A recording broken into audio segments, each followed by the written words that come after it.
Hello again, everyone. Welcome to another story time. It's great to be with you. And are you sitting comfortably? Because I've picked out the rhyming rabbit for us to read together today. Shall we take a look? Let's see how the rabbit rhymes. The rhyming rabbit was sitting with his family in a grassy field. All the other rabbits were eating the grass, but the rhyming rabbit was making up a poem about it. Grass is growing all around. It makes a lovely swooshing sound. It looks so green, it smells so sweet, and best of all, it's good to eat. Stop rhyming, start eating, said the other rabbits. It was beginning to get dark when one of the rabbits picked up his ears and stamped a foot. Fox, he shouted. Straight away, all the rabbits ran to their burrow, all except for the rhyming rabbit, who closed his eyes and made up a poem about the fox. O fearful fox, all rusty red, you fill our rabbit hearts with dread.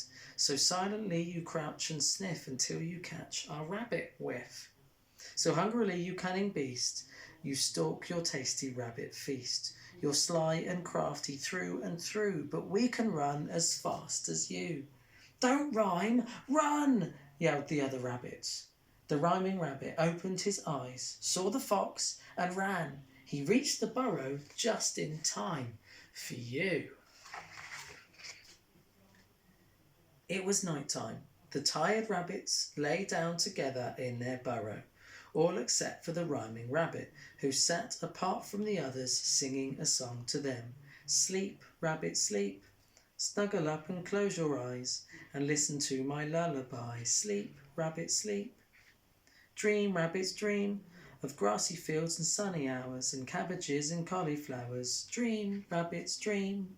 Stop singing, go to sleep, said the other rabbits. The rhyming rabbit felt sad and lonely. The other rabbits were all snoring, but he couldn't get to sleep.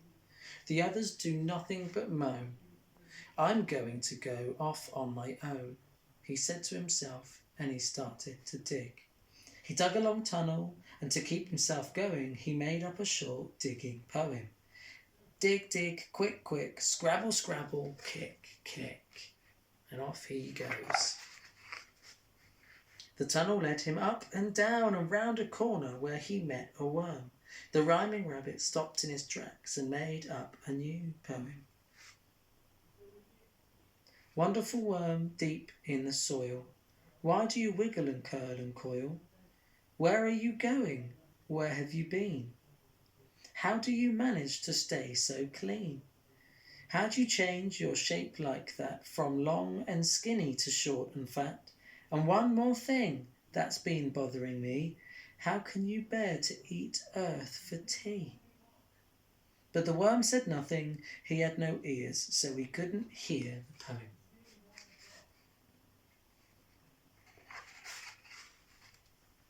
Round the next corner the rhyming rabbit met a mole. The mole's eyes were very small, but he did have ears. Maybe he would enjoy a spot of poetry. The rhyming rabbit stood on his hind legs and began to recite. Marvellous mole, as black as coal, with shoveling toes and pointed nose. You snuffle around beneath the ground. You're practically blind, but never mind. At least you can hear, so lend an ear. And hear when I say, moles rule, okay? Be quiet, said the mole. I'm looking for worms. Grumpy mole.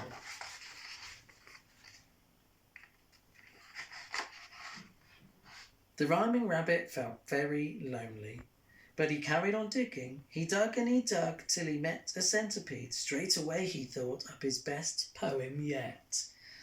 Oh, centipede with 100 legs, supposing you laid 100 eggs, and supposing the baby centipedes had 100 legs like their mum and dad, how many legs would that be? And supposing the baby centipedes grew and they each laid 100 eggs, like you, and all of the new little sisters and brothers had just the same number of legs as the others, how many legs would that be? Shut up, said the centipede. I hate sums. The Rhyming Rabbit felt sadder and lonelier than ever, and he felt hungry too. He dug his way up out of the earth and into the open air, and found himself on a hill. The grass was covered in dew. It tasted delicious. The Rhyming Rabbit ate and ate till he felt much better. Then he gazed up at the night sky and made up a new poem. O midnight blue and velvet sky, O silver stars so bright and high, O yellow moon so clear and full, that shines on trees and grass and... The Rhyming Rabbit couldn't think of a rhyme for full. He stopped and scratched his head. "Wool," said a voice. The Rhyming Rabbit turned round and saw a woolly sheep standing beside him. "Thank you, sheep, you found a rhyme," he said. And the sheep replied, "I make up poems all the time." "Another poet!" The Rhyming Rabbit stared in wonder. Before he could think of a rhyming reply, the sheep went on. "How nice it is to meet a rabbit with whom to share my rhyming habit." The Rhyming Rabbit felt so happy that he decided to make up a poem for the sheep. "O pretty and poetic sheep, who stands upon the hill so steep, with handsome horns and woolly fleece, as white as snow, or clouds, or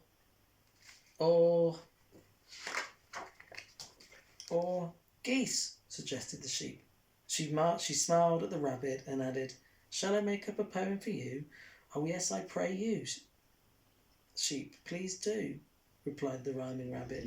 So the sheep cleared her throat and recited, "Any old rabbit can dig, any old rabbit can feed, but a rabbit who knows how to make up poems is a special rabbit indeed. Any old rabbit can run, any old rabbit can sleep, but only a very special rabbit could make up poems with a sheep." The Rhyming Rabbit sighed happily.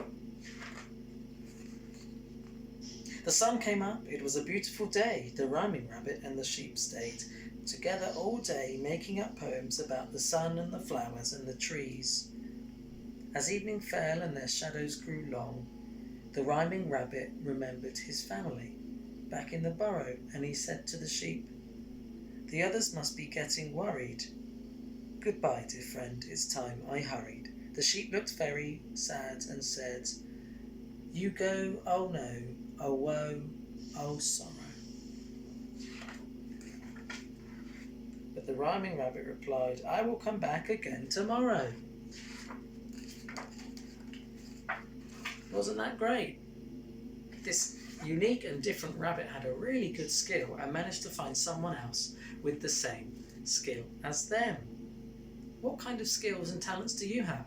Maybe you could be practicing them this week with your adults.